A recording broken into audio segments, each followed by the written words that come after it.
So you're getting ready to manage the holidays with a partner and a new family that you have never holidayed with before. And I mean holidayed in like the American sense and not like in the British sense, where like you go on holiday if you're British, but like when you holidaying, you know what I'm saying. Welcome to my channel. I'm Jamie, your online wedding planner, and you'd like to think that I'm not usually this discombobulated, but we just got done with Thanksgiving that I hosted, and let me tell you, sometimes the holidays are a lot. And you're like, Jamie, I don't need you to tell me that. And I'm like, yeah, no, I know. But when you are engaged, especially if you're going through your first engaged holiday together, you know, or you are already kind of experiencing some of these turmoil, some of these stressors, and you're like, I don't know how to do this. And there isn't a rule book that I can see until today. So I partnered up with one of my favorite humans in the world, and that is Kara from the Bridal Academy, and she is absolutely incredible. She's literally a licensed social worker turned life coach turned bridal coach to help people navigate through this engaged process and through getting married, because there's so many emotional expectations from all of this. Toss in a couple of holidays on top of that with some deep cultural stuff or like family traditions that you've never experienced before, and you have yourself a little hot mess express choo-choo that's just like plowing its way through November, December, and January. So we thought it would be a good idea, Kara and I, to sit down and come up with a video to help you survive the holidays as a newly engaged person. But I will tell you, as someone who's been married for more than a few years, I literally had to use this advice this year. So even if you've been engaged or been together for a long time, you've done holidays for a while, all of these tips will help you to navigate bringing family together, being with your partner's family, being with your own family, and what navigating all of that looks like together as a strategic partnership. So, with that sort of intro, before we do, if you are watching this the day it goes live, hi!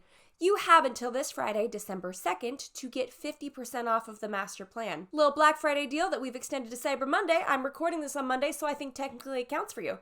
It goes through the end of the week. If you've been holding out or curious on whether or not the master plan is going to be a good fit for you, now is the time to jump in. We are offering 50% off from now until whenever you get married. So however long your engagement is, you get access to it. Be sure to check it out right here. I will link it for you. If you want to stick around through the video and check it out afterwards, I will link it in the description box below. We have literally never done a Black Friday deal this good. So if you are struggling planning your wedding, and if you need help, but you can't afford a planner and you need someone to help you navigate not just the holidays, because that's what we're talking about in this video, but like the whole wedding planning thing, be sure to check out the master plan. We do live calls. I walk you through your budget. We walk through priorities. We walk through how to communicate with vendors. There's even some email templates. There's a whole load of amazing things in there for you to check out. So please don't miss out on this deal. We are not offering another deal like this for the foreseeable future. In fact, we never offer deals like this, so take advantage of it today.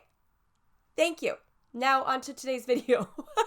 So without further ado, let's just jump right on into it. So I obviously don't have to be the person to tell you that navigating the holidays with just your own family, whether it's a healthy relationship or maybe there's like some unhealthiness there, is already a lot to deal with. And then you introduce a new person and they have their own family. That's also a lot to deal with. Every family has different traditions, different expectations, different hopes, different ideas of what the holidays will look like. And maybe you've done this with your fiance before, and maybe you haven't. Hopefully these next 5 steps will help you to navigate them a lot more successfully. Now, if you'd like to download a copy of what we're talking about today, I will leave it linked in the description box below for you to take a peek at. But I'm gonna go ahead and read some of Kara's words really quick. The holidays can be a really tough time for engaged and newlywed couples. Suddenly you have a whole new family to consider. It can be really difficult to figure out how to divide your time and attention while also creating your own traditions and special moments. The holidays are a golden opportunity to strengthen your bond as a couple and deepen your knowledge of each other as you navigate the tricky family/friend dynamics together. She goes on to say that the holidays can be intense for a lot of different reasons, but the good news is if you put in the extra thought and the legwork ahead of time, you can navigate this a whole lot more successfully. Which brings us to tip number 1, anticipate. People tend to get weird around the holidays. They get rigid, they have their own set of expectations, you have this history with them, or you just know that maybe they're going through something this year. There are so many emotions and so many things that happen around the holidays. The best thing that you can do is anticipate what you know is coming. One of the best ways that you can do this as a couple, as a partnership, is to anticipate your needs and desires together as a couple. What do you have individually? What are your needs and desires? What do you want to get out of this season for you? And what do you want to get out of this season together? Do you want to hit as many parties as possible? Do you want to be really strategic about whose house you go to for what? And then your fiance, what do they want to get out of this season? What are their hopes? What are their dreams? What are their expectations? Another thing you're going to need to do is you're going to kind of have to anticipate the needs of other people as well. That includes your mom. When she gets a little bossy on Thanksgiving, starts yelling at people from the kitchen. I host now. I know what that's like. I know what your mother's going through, okay? So, like, pour her a glass of wine and tell her she looks pretty, and then maybe take a couple steps back or offer her to do some dishes for her, because I understand her feelings. I love hosting Thanksgiving. I wouldn't change it for the world, but I also understand your mother now. And lastly, under the anticipation category, there are a lot of decisions you're going to need to be making, and a lot of last minute and or too many decisions can cause decision fatigue, which you already know. You're planning a wedding. Your brain is literally going kaput. So as much as you can anticipate when and where all these gatherings are happening specifically, you can better create a strategic plan to make sure you get through this as flawlessly as possible. Now let's see what Kara says about this. The good thing about the holidays is that we know they're coming. I probably should have posted this before Thanksgiving because then it really could help some of us for like the full season. But like, we still got more holidays coming up, you know? There's other things that could be chaotic. So don't wait to start thinking about how you want to spend them. Anticipate your needs and desires personally and as a couple. And then think about what your loved ones will want. One of the biggest stressors with the holidays is feeling rushed and pulled in too many directions or having to consider too many logistics at the last minute. Make your plan out as far as possible. When you can, lock in the pattern for attending and hosting. I cannot recommend the pattern idea deeply enough. Some families are really big on Christmas Eve, if that's what you celebrate. And the other families are really big on Christmas morning. Is there a way you can split time between the two? Are they local enough to do that? For my family, we do every other year with my whole big family. So with my mom, dad, brother, his wife, sister, her kids, we do Thanksgiving one year and then Christmas the following year. So just last week, I hosted my family for absolutely all of that. We will not have a large family gathering with all of us again until next Christmas. So it gives my brother and his wife an opportunity to then have Christmas with her family this year and then swap for Thanksgiving next year if that's something they choose to do as well. And then for my sister, with her kids spending time with their dad and their dad's family, they alternate on that end as well. So this plan has really tended to work out quite well for us, especially because we're kind of all over the place. We're in Central Texas. My sister and her kids are just outside Phoenix. My brother and his wife literally just moved to Florida. We're all over the place. So really having a strategy and a plan helps us all to anticipate, here is what we will be doing during this holiday season. And it takes a lot of the guesswork out of this. This also involves having that conversation with your fiance, especially if you're brand new to this and you haven't done a season like this together. You need to know if your fiance and or their family has any sort of patterns like this, so you could try to organize those accordingly, which is absolutely can be super simple for some people and super chaotic for other people. So I just want to take a minute and just say, like, there is probably some deep stuff that you might be feeling as I'm talking through all of this. There may be family members that you have missing. There may be pain. There may be some level of toxic behavior in some of these elements. This is a really big reason why tip number 2 is to communicate. If your fiance doesn't know that the holidays are painful for you, don't wait until they're here for them to guess or to figure it out. This needs to be something that you communicate beforehand. This is your favorite person in the entire world. You need to say, hey, love of my life, it gets messy. Or hey, that uncle, he drinks too much.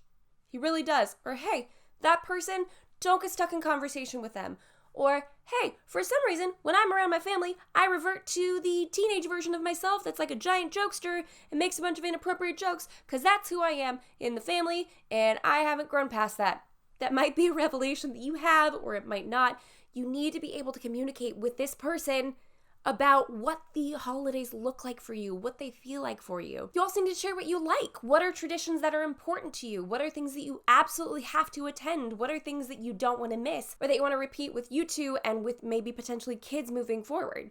What are things that you would like to change? What's something your family does that you don't necessarily enjoy or you want to tweak? Find a way of discussing these things with your partner before they happen. You also need to communicate through some pretty big logistics here. What kind of gathering does your family host? Is your family the type that has name tags and like place settings for everybody? Or is your family the type that like pulls up a folding chair and a folding table and invites a bunch of random people from the gym to come join them day of. My father has done that before. Thanksgiving Day, he'll go to the gym, he'll be chatting to people, and they won't have anywhere to go. He calls my mom on the way home from the gym and says, hey, people are coming. I am the type of person that likes to know how many people are coming, right? I don't like last minute additions because I want everyone to feel precious and special and invited and intentional. So if I don't have a chair for them, or if they're like the one person that gets a folding chair, that like makes me feel very sad and like I haven't done enough for them even though I didn't know they were coming. What do those look like for your family? What does that look like for your fiance's family? You also need to seek clarity on certain things. If you're kind of confused, or maybe your fiance is kind of avoiding or really isn't wanting to give a solid answer on things, usually what happens here is we don't want to clarify because we don't want to disappoint people. We don't want to say, I don't want to do that, or I do want to do that, or this is what my family expects. Like, don't be mad at me, fiance, but like this is how it typically goes. We don't want to create clarity or make it very clear what's going on because we don't want to disappoint people, but unfortunately that just leads to a whole myriad of hurt feelings and missed expectations. Let's see what Kara says on this one. Communicate. Talk about it. The holidays are hot topics with lots of emotions and history swirled in. While it feels easier avoiding it, talking earlier and more clearly about your plans will serve you. And listen. Asking about holiday traditions with both sides can give you gold in terms of understanding what matters most to your families. Through honest and open conversation, you will have a much better chance of heading into the holiday celebration without bitterness. If you know what you're getting into, if you know what the expectations are, even if you're not perfect at predicting everything, if you know what you're getting into, both with your family and your fiance's family, because you've communicated about this, because you've presented a united front, and you've addressed the uncomfortable things, the uncomfortable conversations and uncomfortable situations, it helps you to enter into this season of life with less opportunity for miscommunication and potential bitterness. Tip number 3, expect. What to expect when you're expecting drama or stuff from your people. Especially if your poor fiance is walking into this and they don't know what they're walking into. You need to share the expectations, right? And you also need to be able to manage your expectations. Remember, you are 2 people.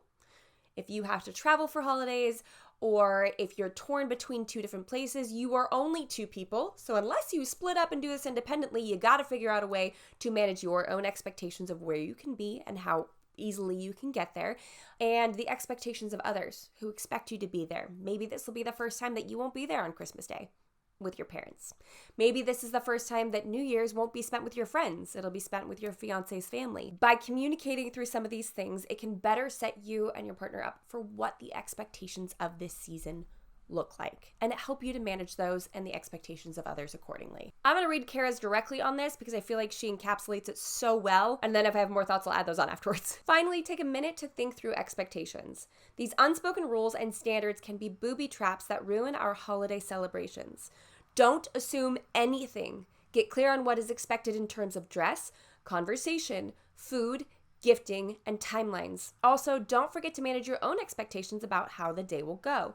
People will be people even on special days. So expect the drunk uncle or the sulky teen to do their thing. Expecting that less than ideal stuff takes out the sting when it shows up. Make a game out of it, she says. I could just picture you and your fiance being like, okay, the first inappropriate thing drunk Uncle Hal says, we both have to take a sip of our drink. We make eye contact. We take a sip of our drink. Because sometimes in situations like this, it's not the time and place to address family errors or social situations. It's not the place for that when every single member from this side of the family is coming all together. This is not the time, right? So if you can anticipate this, you know what to expect, you've managed your partner's expectations accordingly, maybe you make a drinking game out of it. I don't know. That sounds really, really unhealthy in this perspective.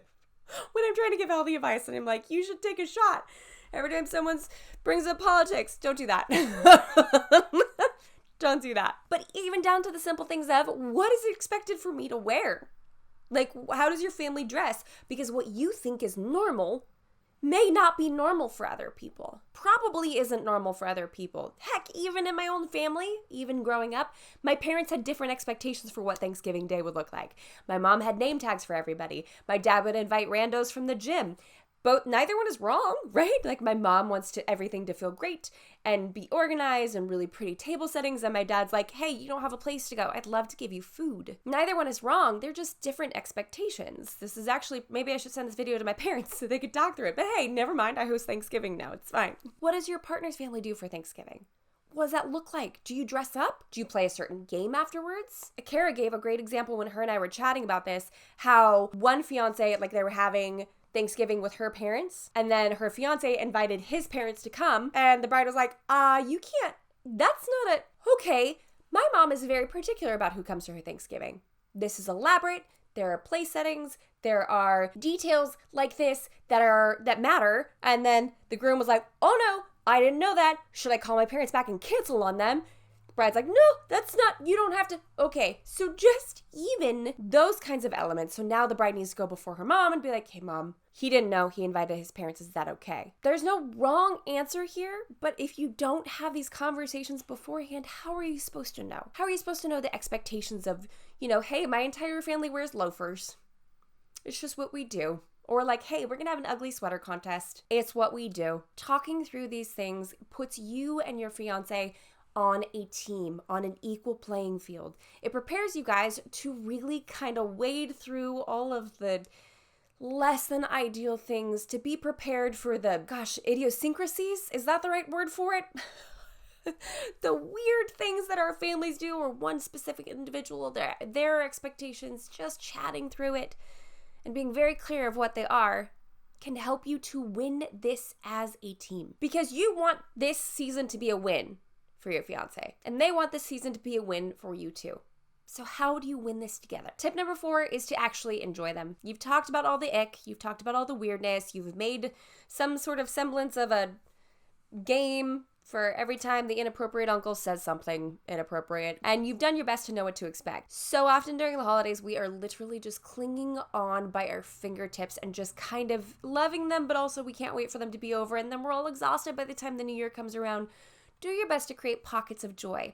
Remember earlier in the video when we were talking about what are the things you enjoy?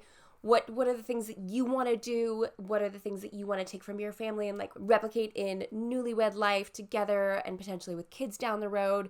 Where are those pockets of enjoyment, of fun? Where are those things where you can lean into them to remind you that, hey, the holidays don't actually have to be awful all of the time. And if you can't think of an old example or a tradition to pull from, what new ones can you create together? I love what Kara says on this. She says, be intentional about enjoying the holidays. Sometimes family dynamics can be so intense or the workload so much that you don't actually enjoy the event itself. Emotions run high during the holidays, and we can get so caught up in trying to keep people happy and make everything nice that we fail to savor the really special moments that present themselves when we gather together. Let the hard parts of the experience highlight and sweeten the good moments even more. In other words, don't let the bad moments blind you to the good ones. And then lastly, but most certainly not least, debrief afterwards. Don't know why I'm clapping, but this part is so important. This is something I talk about more with the mastermind actually, which is where I teach people how to become wedding planners, how to start their wedding planning business, because there is a whole world of not open doors out there for people who want to become wedding planners. So if that's something you're interested in, I'm gonna go ahead and link that right up here for you to check out or down in the description box below, because I would love to help you. There is more than enough room for all of us on this boat. We need all the good wedding planners we can get. Plus, I know when you feel like a calling to do it, you really have to do it. But it's super important to debrief after these events and kind of redo the whole communications section, but just afterwards. What did you like? What would you have changed? Processing through some of these emotionally afterwards can be super beneficial for you and your fiance. One, hello, bonding. Laugh over Uncle Hal. Talk about how maybe your mom drove you a little bit crazy with the name tags because she did that thing where she put you and your fiance on opposite ends of the table so you would be engaged in conversation with other people and be like, I don't like that. I don't want to do that again, right? Do those silly things, the big things, the funny things, the hurtful things. You are a team now and you want to win the holiday season together. Find a way to debrief through some of those emotions. Be vulnerable. Share what you loved, share what you didn't like. It can be a lot harder, I will say, to share things that were difficult for you with your fiance's family. Sometimes that feels a little bit harder to do. Sometimes that feels like it takes a lot more courage, especially if you feel like your fiance doesn't have ears to hear that, where they're like, no, that can't, my mom was great. What are you talking about? And you're like, that was not what I would call a great holiday. But the more you can talk about this and debrief afterwards, the better you're going to fare for years and years and decades to come. Kara says, when it's over, talk to your partner about how it went. What did you like? What threw you off? What do you regret? And what do you want to repeat or prevent for next year? Talking about how a holiday went will help you process it, whether it's recovering from the icky parts or basking in the wonderful ones, and it will help you determine as your own family unit how you want holidays to go in the future. You will be more clear about your priorities and desires if you compare notes and talk through the experience together. I will say that this year, my husband and I had new emotional challenges that we hadn't faced yet. We are now, for the first time in our marriage, living next to, he's got 2 sisters that live here now, and then we've got my parents, and we've never done holidays with these 2 sisters because we've never lived close to them during our marriage. So it was a new balance that we had to figure out, and it was new debriefing that we had to do afterwards, and new communication that we hadn't had to have before. So even if you've been doing this, even if you've been together for 5 years, you will still likely have holidays in the future that might throw you a curveball. So implementing these 5 steps: anticipate, communicate, expect, be sure to enjoy, and debrief afterwards. All of those 5 will be super helpful talking tips for every single holiday season that you go through moving forward. Heck, a lot of this can be really helpful for just marriage or, wedding planning. I am by no means an expert in this category. I can just speak from my own experience and be a platform to share Kara with you guys. If you are interested in getting some more one-on-one assistance or really being able to talk through some of these emotional pitfalls with someone who knows what they're talking about, I would highly encourage you check out Kara. I will leave her link down in the description box below. Check out all that she has to offer on her website, linked below. You guys, I know it is a heavy and full season for so many of you, and I know you could be spending your time watching literally any YouTube channel, any YouTube video right now, and for some reason you chose this one, and I am super grateful for it. I'm super, super humbled to be in your earbuds, or not in your earbuds. Thank you for watching this video. I hope and pray that you and your fiance navigate this holiday season really successfully as you can, and come out of it a stronger and sweeter and happier unit because of it. So that's what we have for this week's video, guys. Thank you so much for stopping by. What are some of the things that you look forward to most in the holiday season? Leave those in the comments below. I know for me, myself, subtle plug, I do Vlogmas over on my personal channel, which is where I film every single day for 24 days leading up until Christmas Eve, which is super fun and a little chaotic and absolutely crazy. We will probably be doing our gender reveal over there because, spoiler alert, if you missed it on any of the other platforms, I am pregnant. So that'll be really exciting for me. But if you want to figure out what you're having, you're going to probably need to go over there and subscribe. I'll go ahead and link my other channel right here for you to check out. And don't miss Vlogmas. And if you like this video, I'm screwing up my own outro. Subscribe to this channel for more tips and tricks for the modern day bride. There we go, back on track. And until next week, bye guys.